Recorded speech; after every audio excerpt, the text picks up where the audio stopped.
And you're on the Basketball Coaches Road. Coach Burroughs, Part 2, Biography of the Assist. To summarize, basketball's most unselfish statistic wasn't always loved when it was born in 1946. To record an assist, the pass had to lead to a zero or one short dribble layup. No outside hoops came with an assist. Here's the first strict rule.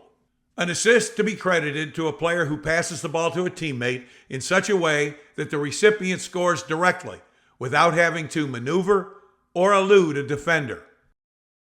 In fairness to the toughness of that rule, here comes the assist with all the moving parts of a brand new pro league in 1946 battling for monetary survival.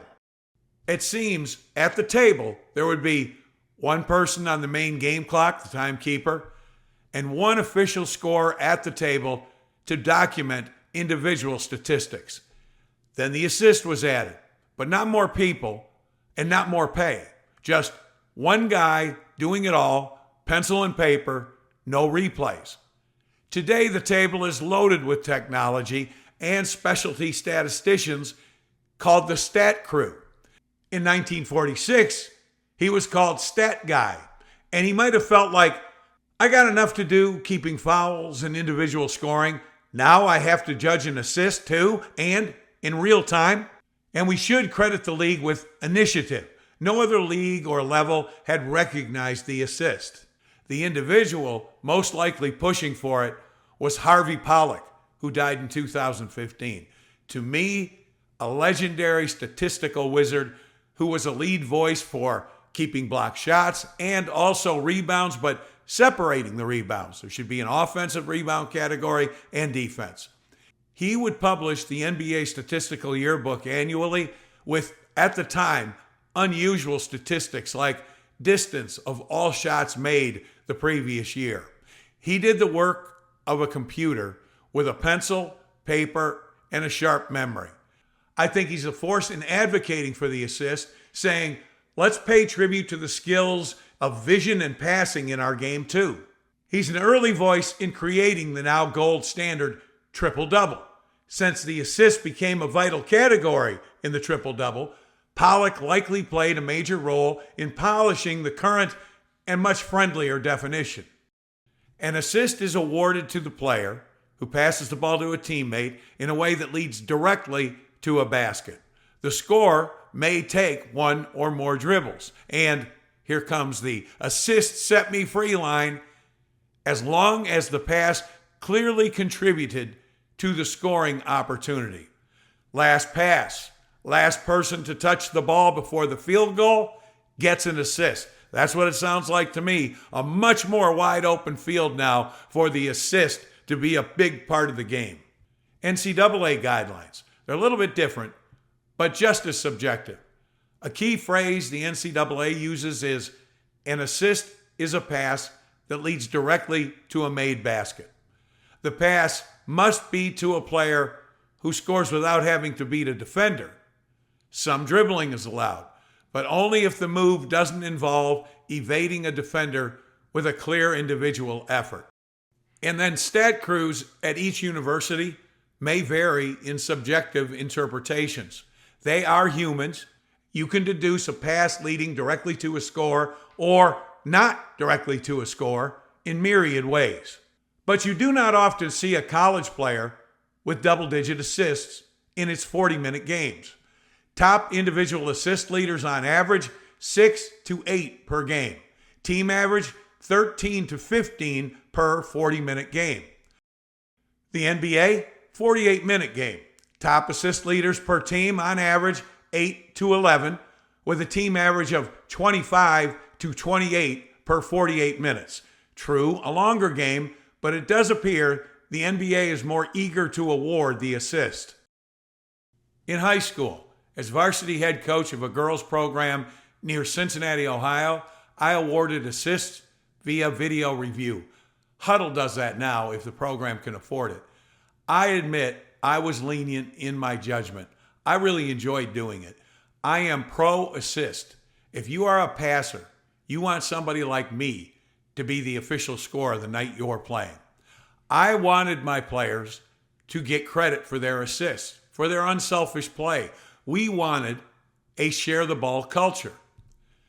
If my player made a solid pass and the receiver scored, I felt it was a good thing to reward the passer. Point to wing, 1-2 for a 3-shot make. Yes, it was routine, but it was the correct pass to the wing, 10 feet to an open player who hit the 3-shot rather than the point driving into a crowd for a wild shot, for a contested shot, because she had not scored in a while. If she does that instead of pass, then there's a teammate or two with empty target hands instead of a 3-point field goal or a 2-point field goal. For me, the correct decision leading to a basket deserves an assist no matter how routine the pass. Not on steals for breakaway layups or plays where only one of my players touched the ball. But let's go to full court now. 5, defensive rebound. Long, strong outlet to 3 at half court, who takes 3 or 4 dribbles and then scores. Assist and rebound, 2 credits, 1 play. The finisher always gets glory. I felt and still feel giving credit to more than one person for a hoop built that team mentality of share the ball, and we all need each other. Here's a study the assist and coaches appreciate. Synergy.com is the website for all NCAA and NAIA men's and women's basketball video. Games must be posted to that site within 24 hours of conclusion, but that's for team scouting purposes. Synergy studies numbers from the videos. This data shows that players at all those levels that are highlighted score more points per shot by a wide margin when shooting off a catch, off the assist pass, rather than shooting off the dribble.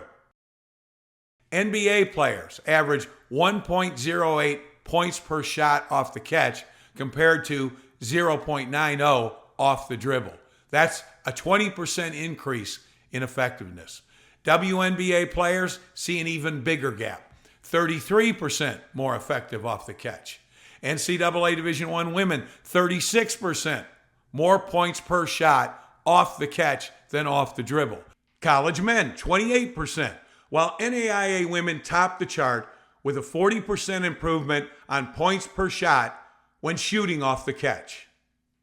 The study then pivots to shot selection. Catch and shoot is the dominant style across all levels. Shooting off an assist pass is the comfort zone for NBA and WNBA women, 57%. 66% in NCAA D1 men, 65% NCAA D1 women, and 67% NAIA men. A striking 72% in NAIA women. All those numbers mean this. Players across every level are most comfortable, want the shot, off an assist-type pass, more so than having to dribble themselves open. These studies are so valuable because they're sourced from video of top-tier talent pools, the kind of talent and league that we all want to be a part of. The great majority of all teams wreck ball through pros.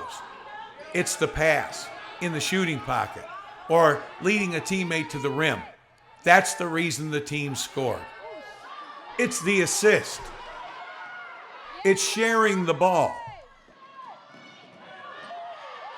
Two of the key takeaways in the biography of the assist.